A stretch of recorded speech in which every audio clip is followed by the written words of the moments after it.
pagi anak-anak kami kelas 10. Semoga kalian sehat-sehat juga semua. Dalam situasi seperti ini, kita harus bisa menerima apa adanya. Untuk itu kita akan belajar pelajaran kita bab 1, yaitu pelajaran kelas 10 setelah masuk kamu di SMA ini, yang berjudul Bertumbuh dan Semakin Berhikmat. Bertumbuh dan semakin berhikmat. Untuk itu anak-anak kami, kita akan melihat bahwa yang kita bahas di bab 1 ini adalah pertumbuhan manusia, yaitu pertumbuhan diri kita sendiri. Untuk itu anak-anak kami sekalian, pertumbuhan manusia itu bisa dibagi dalam tahap masa atau usia, yaitu yang pertama masa bayi. Masa bayi itu yang disebut dengan masa 0 sampai 1 tahun. Dan yang kedua ada masa balita 1 sampai 5 tahun. Dan yang berikutnya ada anak-anak yaitu 5 sampai 12 tahun. Dan berikutnya masuklah ke masa remaja yaitu umur 12 sampai 21 tahun. Dan berikutnya nanti naik lagi lah ke masa dewasa yaitu umur 22 tahun sampai 60 tahun. Dan lanjutlah dia ke masa lansia yaitu 60 tahun ke atas. Berikutnya anak-anak kami setelah kita lewati masa-masa ini, dan nanti akan kita bahaslah pertumbuhan yang kita bahas di bab 1 adalah pertumbuhan dirimu sendiri, yaitu pertumbuhan kamu selaku seorang remaja Kristen, yaitu umur 12 sampai 21 tahun. Inilah yang akan kita bahas di pelajaran bab 1. Bagaimana pertumbuhan seorang remaja ketika kamu memasuki usia masa remaja, yaitu 12 sampai 21 tahun. Untuk itu anak-anak kami kelas 10, bahwa secara umum pertumbuhan seorang remaja itu dapat kita lihat dari yang pertama yaitu bertambahlah usiamu. Bertambahlah usiamu. Ini sudah kamu rasakan. Mulai dari mungkin umur 5 tahun sudah bisa kamu ingat-ingat apa yang kamu lakukan. Sampai sekarang jelas bertambah usiamu sehingga kamu boleh masuk di SMA Negeri 1 Sesuka. Berikutnya nanti akan bertumbuhlah fisikmu. Bertumbuhlah fisikmu. Nanti akan lebih kita bahas ke bawah lagi bahwa secara fisik apa itu pertumbuhan seorang remaja. Setelah bertambah usiamu, bertumbuh fisikmu, maka berkembanglah atau bertumbuhlah nanti emosimu. Emosi ya, secara emosi. Setelah itu nanti masuklah lagi akan berkembanglah pola pikirmu, yaitu pola pikir dan lain-lain akan berkembang. Untuk itu anak-anak kami kelas 10, mari kita nanti akan melihat di sini beberapa perbedaan antara masa remaja dengan masa anak-anak. Di masa anak-anak mungkin ketika kamu di SD, masa anak-anak, masa SMP lagi dan masuk ke masa SMA ini, apa kira-kira yang berbeda di masa anak-anak dan remaja? Tentu kamu pun bisa merasakan apa yang berbeda, apa yang berubah dari masa anak-anak ke masa remaja yaitu umur 12 sampai 21 tahun ini. Mari kita lihat lagi. Berkembanglah fisikmu atau bertumbuhlah perkembanganmu secara fisik. Kira-kira secara fisik banyak yang berubah. Secara fisik perkembangan seorang remaja akan dapat itu kita lihat dari perkembangan tubuh sangat cepat ya anak-anak kami ya. Dari SD ke SMP apalagi ke SMA, nanti di SMP mungkin berkembang secara cepat pertumbuhan daripada badanmu. Berikutnya, secara fisik bagi pria, bagi kamu anak-anak kami yang laki-laki, tentu suaramu akan bertambah besar. Tentu kamu merasakan itu. Berikutnya, kalau secara fisik bagi laki-laki dan perempuannya, bagi anak-anak kami, maka tumbuhlah bulu-bulu di daerah-daerah tertentu ya. Itu sudah kamu rasakan tentunya. Berikutnya, bagi kamu yang wanita, tentu secara fisik kamu sudah mengalami menstruasi. Bagi agama tetangga kita misalnya yang Islam, pernah ibu ini diundang untuk mengikuti suatu pesta kecil-kecilan karena mereka merasakan syukur dari Tuhan dari Tuhannya, sehingga mereka membuat syukur, memberikan makan untuk beberapa orang, rasa syukurnya karena menstruasi. Pada saat itu saya merasa ada pesta apa ini? Rupanya karena anaknya perempuan menstruasi yang pertama. Rupanya saya terbayang bahwa di Kristen itu masih ada sampai detik ini. Mungkin kamu yang remaja, ketika menstruasi kamu menangis-nangis, kamu menjerit-jerit karena apa? Karena menstruasi. Padahal di agama tetangga kita justru itu disyukuri lewat pemberian makanan kepada orang lain. Apa yang ibu katakan bagi teman ibu yang wanita, ketika kamu mengalami menstruasi yang pertama, atau mungkin bagi teman-teman ibu yang belum bersyukur, berdoa kepada Tuhan, mengucapkan terima kasih karena sudah menstruasi, saatnya ketika kamu mengalami itu, berarti kamu harus bersyukur. Secara fisikmu kamu sudah berkembang, dan kamu akan bersyukur sama Tuhan, mengucapkan terima kasih Tuhan, aku sudah menjadi wanita yang berkembang. Secara fisik bisa dipahami kan? Maka yang kedua nanti, selain secara fisik, kita akan bisa melihat secara emosi. Secara emosi tentu akan berbeda masa anak-anak di masa remaja.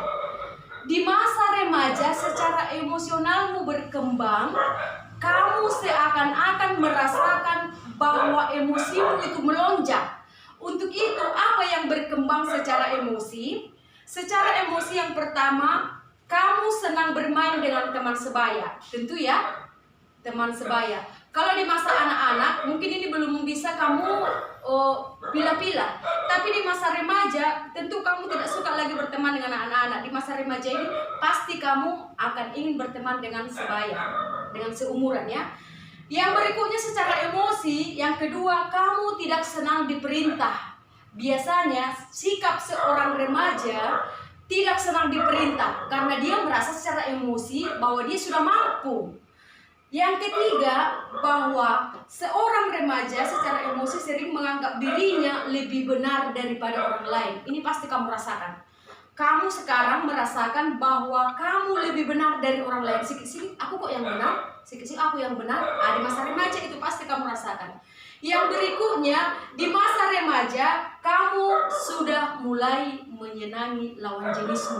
Tentu, sudah mulai kamu mungkin merasakan, walaupun belum berani untuk mengungkapkan perasaan, laki-laki sama perempuan atau perempuan sama laki-laki, tentunya kamu sudah merasakan yang namanya ada perasaan-perasaan menyenangi lawan jenis atau merasakan suka sama suka ya. Bisa dipahami ya secara fisik, secara emosi. Yang ketiga, akan berkembanglah juga secara pola pikirmu. Seorang remaja tentu berbeda pola pikirnya dari seorang anak-anak. Kalau dari secara pola pikir, yang pertama, kamu sudah mulai berpikir tentang masa depan. Walau terkadang menganggap dalam mencapai suatu tujuan itu dianggap mudah. Sudah mulai kamu berpikir tentang masa depan. Contoh, sudah mulai di SMA kamu merasakan dari masa remaja, misalnya, aku ingin menjadi dokter. Tetapi kamu belum bisa merasakan bahwa menggapai suatu dokter itu banyak caranya. Kamu hanya merasakan gampang kok. Cita-citamu apa? Jadi dokter. Sudah mulai kamu berpikir tentang masa depan, tapi semuanya kamu gampangkan. Yang kedua, kamu sudah mulai berpikir untuk mandiri. Tentunya orang tuamu tentunya sudah tidak tiap hari lagi mengisi air minummu untuk ke sekolah. Sudah jelas itu. Sudah mulai kamu berpikir, mungkin sudah mulai kamu dikasih uang 1 minggu, kamu yang mengelola keuanganmu. Karena apa? Kamu sudah merasakan yang namanya mandiri. Yang berikutnya, yang ketiga, di masa remaja secara pola pikir, kamu sudah lebih berpikiran pada tujuan yang hendak kamu capai dibanding resiko atau akibat yang kamu hadapi. Contoh, seandainya, yang nomor 3 ini baru bisa kamu pahami, seandainya mungkin di masa remajamu ini, seandainya ada dibilang, atau Ibu Syanipar mengatakan, ada uang di rumah Ibu Syanipar 100 juta. Harus bisa kamu jemput uang ini hanya waktu 5 menit. Selain itu batal. Pasti kamu yang rumahmu mungkin dari Sesuka 5 menit ke Indrapura, tentunya ini sudah sangat sulit untuk dikejar. Tetapi ketika di masa remajamu, itu tentunya pasti kamu rasakan bisa secepatnya kamu untuk mengambilnya. Karena apa? Kamu tidak memikirkan resiko di jalan, bagaimana nanti resiko di jalan ya. Tapi seorang remaja, naikkan ke atas, jika semuanya itu pada tahun 2004 misalnya ada sebuah penelitian bahwa kematian di usia remaja itu lebih banyak dibanding umur-umur setelah dewasa. Karena apa? Tentunya karena mungkin di masa remaja ini termasuk masa-masa kecelakaan di masa remaja lah. Untuk itu anak-anak kami, karena memang penelitian di tahun 2004 ini mengatakan tingkat kematian di masa remaja paling besar. Karena apa? Mungkin itu bisa kita pahami. Ketika mungkin menggapai suatu cita-cita tadi, suatu keinginan, kamu lebih cepat ke sana. Apalagi masa di kendaraan di jalan raya. Mungkin kalau anak-anak kami sekarang masih bisa mengejar dari tebing ke Seisuka hanya waktu 15 menit. Tidak karena mungkin ya masa remaja, masa darah merah katanya misalnya ya. Tapi kalau sudah kita di masa ke ibu ini sudah tua, mungkin sudah darah biru kali ya. Kalau di masamu ya masih mungkin bergejolak lah niatmu untuk lari 120, lari 150. Tetapi ketika kamu sekarang menjalani masa remaja, masamu yang kita pelajari ini, ketika kamu tidak bisa mengontrol emosimu, tidak bisa mengontrol itu semua, kamu hanya menganggap dirimu benar, kamu hanya emosimu yang kamu kembangkan, maka semuanya itu tidak terkontrol. Untuk itu nanti boleh kamu baca di bukumu bahwa banyak di situ pendapat para ahli, dan nanti akan ibu tugaskan kamu bahwa banyak ahli di bab 1 mengatakan bisa umur bertambah. Tentu umur manusia bertambah 1 tahun, 2 tahun, 3 tahun, 4 tahun sampai sebelum mati ya. Tetapi bisa manusia itu umurnya bertambah, tapi kedewasannya tidak bertambah, pola pikirnya tidak bertambah. Untuk itu anak-anak kami sekalian, apa yang ibu jelaskan ini, ibu tugaskan tugasmu yang ini, ibu tugaskan kamu dari mata pelajaran ini. Apa yang ibu buat di PowerPoint ibu ini akan kamu tuliskan di buku catatanmu, di buku catatanmu agama. Untuk kita bertemu nanti mudah-mudahan cepat COVID-19 berlalu supaya kita bisa bertemu bertatap muka di kelas. Dan tentunya sebelum kamu pelajari ini, tentunya saya yakin kamu memulai dengan doa ya. Terima kasih. Sampai di sini pertemuan kita untuk pertemuan yang pertama ini. Saya ucapkan shalom dan terima kasih.